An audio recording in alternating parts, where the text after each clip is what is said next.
नमस्कार दोस्तों। गाइस, यहाँ पे जिस स्टॉक के Q2 के नंबर्स की बात की जा रही है वो एक पेनी स्टॉक है।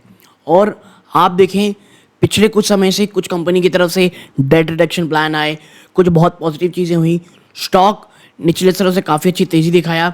आज भी जब आप देखेंगे स्टॉक को तो आप कह सकते हैं जब बंद हुआ है तो थोड़ा पॉजिटिव नोट बंद हुआ है। तो चर्चा ये करेंगे कि इस किस प्रकार के नंबर रहे हैं। मैं आपको बता दूं, कोई बहुत ज़्यादा अल्ट्रा आप कह सकते हैं पॉजिटिव उम्मीद मुझे इस नंबर से नहीं है। मेरा ये मानना है कि इस नंबर को शायद थोड़ा, अगर आप क्वार्टर क्वार्टर देखें, मैं इसलिए नहीं कह रहा कि कंपनी को कंपेयर करना है, नहीं, कंपेयर नंबर हम ईयर ऑन ईयर ही करेंगे। बट जिस तरह से ऑलरेडी काफ़ी हद तक पिटा हुआ स्टॉक है, कंपनी ने काफ़ी अच्छी डेट रिडक्शन प्लान नहीं है, मेरा मानना ये है कंपनी को एटलीस्ट आज भी प्रॉफिट के नंबर पे होना चाहिए। क्योंकि मैं हमेशा कहता हूँ भैया, अगर कंपनी अगर इतने सस्ते दाम पे मिल रही है, अगर आपको पेनी स्टॉक मिल रहे हैं तो उसके पीछे का रीज़न है कंपनी अभी भी बहुत फुल पोटेंशियल साथ काम नहीं कर रही। और इतना ही नहीं दोस्तों, जिस कंपनी के सेक्टर है वो ऑलरेडी थोड़ा डाउन चल रहा है, इसीलिए कुछ बहुत ज़्यादा अल्ट्रा पॉजिटिव नंबर आने से मैं आप कहूँगा मैं इतना उत्साहित नहीं हूँ। बट पॉजिटिव रहने चाहिए नंबर। मैंने देखे नहीं है, सीधा लेके चलता हूँ रिजल्ट की तरफ। आप रिजल्ट देखेंगे तो प्रिंट यार बहुत ही ए क्वालिटी नंबर है, मतलब बड़ी बड़ी कंपनी उन्होंने मात दे दिया है। ठीक है, चलते हैं नंबर्स की तरफ। देखिए, नंबर जो पेश किए गए हैं भैया वो लैक्स में पेश किए गए हैं। ठीक है, लाख में आपको नंबर देखने को मिल रहे हैं। अब बात करते हैं एक एक चीज़ों की, लैक्स में नंबर है, याद रखिएगा। ठीक है, सबसे पहले बात करते हैं भैया रेवेन्यू फ्रॉम ऑपरेशंस की। ठीक है, 60.74 करोड़। एक साल पहले कितना था? 134 करोड़, यानी आधे से भी आपके जो ओवरऑल रेवेन्यू में कम हो चुके हैं। एक क्वार्टर पहले ये 57.69 करोड़ था, यानी वहाँ से एक जंप देखने को मिल रही है। बात करें अदर इनकम की तो भाई साहब आपको ना 25 लाख का घाटा हो, यानी इनकम की बजाय आपको देने पड़ गए। एक साल पहले कितनी थी ये? 59 लाख। एक क्वार्टर पहले कितनी थी ये? 1.19 करोड़। यानी जब आप इन सबको जोड़ लेंगे, टोटल इनकम दोस्तों जो निकल के आएगी वो है 60.49 लाख करोड़। एक साल पहले कितनी थी? 134.93 करोड़। एक क्वार्टर पहले कितनी थी? 58.89 करोड़ दोस्तों। ठीक है, यानी आप ईयर ऑन ईयर देखेंगे तो आपको एक बड़ी गिरावट दिख रही है ओवरऑल इनकम में। क्वार्टर क्वार्टर आपको लेकिन बढ़ोतरी देखने को मिल रही है। और देखिए, रेवेन्यू फ्रंट में नो डाउट एक वीक नंबर्स हैं, बट क्वार्टर क्वार्टर कंपनी में स्थिति सुधारी है, ये एक अच्छी चीज़ है। और यही कारण है स्टॉक को कई लोग पूछ रहे थे भाग क्यों नहीं रहा है, रीज़न आपको दिखेगा। अब बात करते हैं खर्चों की। क्या खर्चों ने कहीं लॉस में तो नहीं ढकेल दिया है? सबसे पहले cost of material consume 21.17 crore है, जो एक साल पहले 50.52 करोड़ थी। लेकिन भाई आपका धंधा भी तो आधा हो गया है। लेकिन देखिए, जो कॉस्ट ऑफ मटेरियल है ना, उसके मायने थोड़े कम हुए हैं, यानी कॉस्ट ऑफ मटेरियल से थोड़ा प्रेशर कम हुआ है। Purchase of stock in trade देखेंगे 29.95 है, जो एक साल पहले 72.23 करोड़ थी। बात करें इन्वेंट्री की तो इस बार 1.76 करोड़ की नेगेटिव इन्वेंट्री रही है दोस्तों, जो एक साल पहले पॉजिटिव 1.2220 करोड़ थी। एक क्वार्टर पहले ये 1.7 करोड़ की नेगेटिव इन्वेंट्री थी। अब सबसे बड़ा खर्चा फाइनेंस कॉस्ट। और देखिए, इस कंपनी में आप कह सकते हैं फाइनेंस कॉस्ट बहुत इंपॉर्टेंट है। आप देखें, एक साल पहले ये आप कहते हैं 2.71 करोड़ थी, जो अब घट के 1.99 यानी ऑलमोस्ट 2 करोड़ की रह गई है।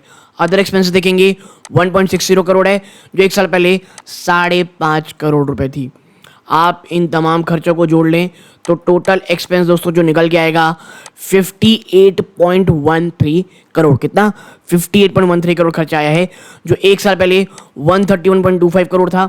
ठीक है, और एक क्वार्टर पे दोस्तों 56.81 करोड़ था।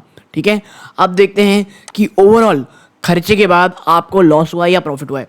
देखिए, एक प्राइमा फेस देखें तो लग रहा है कंपनी प्रॉफिट में ही है, बट देखते हैं, हम नीचे चलते हैं तो देखिए प्रॉफिट और लॉस बिफोर टैक्स क्या है?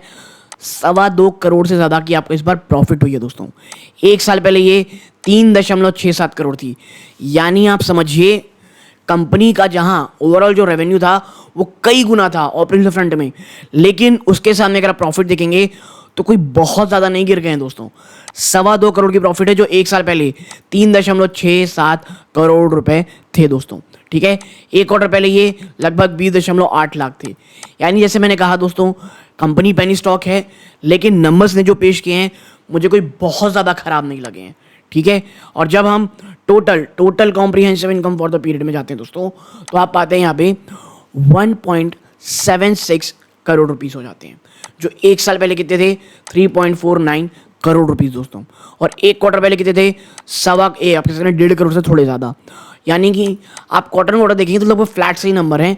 ईयर ऑन ईयर आपको गिरावट देखने को मिल रही होगी। कैसे 0.04 थी, वो घट के 0.01 हो गई है दोस्तों, रुपए हो गई है। एक क्वार्टर पहले भी इतनी थी।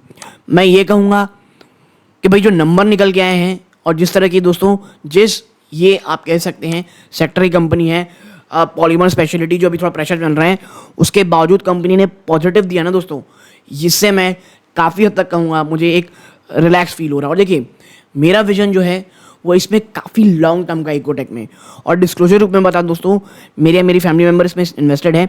बट प्लीज़ कोई भी आप पोजीशन बनाए अपने वित्तीय सलाहकार की सलाह ज़रूर लीजिएगा दोस्तों, ठीक है। अब बात कर लेते हैं किस चीज़ की भैया, कि कंपनी का जो सेगमेंट वाइज बन रहा है वो कैसे रहा है। तो देखिए सेगमेंट वाइज अगर हम नंबर में जाएं, जो कि ऑलरेडी में है, इंफ्रा एनर्जी 31.47 करोड़ रहा है, जो एक साल पहले 87.27 करोड़ था, यहाँ पे कमी आई है। केमिकल पॉलीमर स्पेशलिटी में देखेंगे 29.26 करोड़ की रही है, जो एक साल पहले 47 करोड़ थी। यानी यहाँ से दोनों में, चाहे इंफ्रा हो केमिकल हो, कमी देखने को मिल रही है। लेकिन जो पॉजिटिविटी आपको दिखेगी ना सेगमेंटल रिजल्ट में, एक साल पहले ये 77 करोड़ रुपीस का सिर्फ धंधा दिया था, वो इस बार जंप होकर के 5.5 करोड़ ज़्यादा, यानी केमिकल पॉलीमर और स्पेशलिटी में मार्जिन जो आए हैं वो काफ़ी तगड़े आए हैं। और शायद मुझे लगता है बाजार को एक बार शायद अच्छे लग सकते हैं। लेकिन देखिए पेनी स्टॉक है, अभी बाजार में एक डर का माहौल है, तो कोई बहुत बड़ी तेज़ी हो जाना या स्टॉक कुछ बहुत ज़्यादा चला जाएगा, इसके ऊपर मैं बिल्कुल भी आप कह सकते हैं नहीं सोचता। लेकिन हाँ, कंपनी रिजल्ट अपने फ्रंट में, जिस तरह की पैनी के स्टॉक की कंपनी है, कंपनी नंबर्स जो पेश किए हैं वो ठीक ठाक से नंबर पेश किए हैं। ना ही कोई बहुत ज़्यादा पैनिक मोड है, ना ही कोई बहुत ज़्यादा खुश है दोस्तों। अब देखना ये होगा कि कल बाजार किस तरह इसके ऊपर रिएक्ट करता है। यहाँ तक जुड़े रहे, इस बात का बहुत बहुत धन्यवाद। ये सूर्यकांत है, जय हिंद।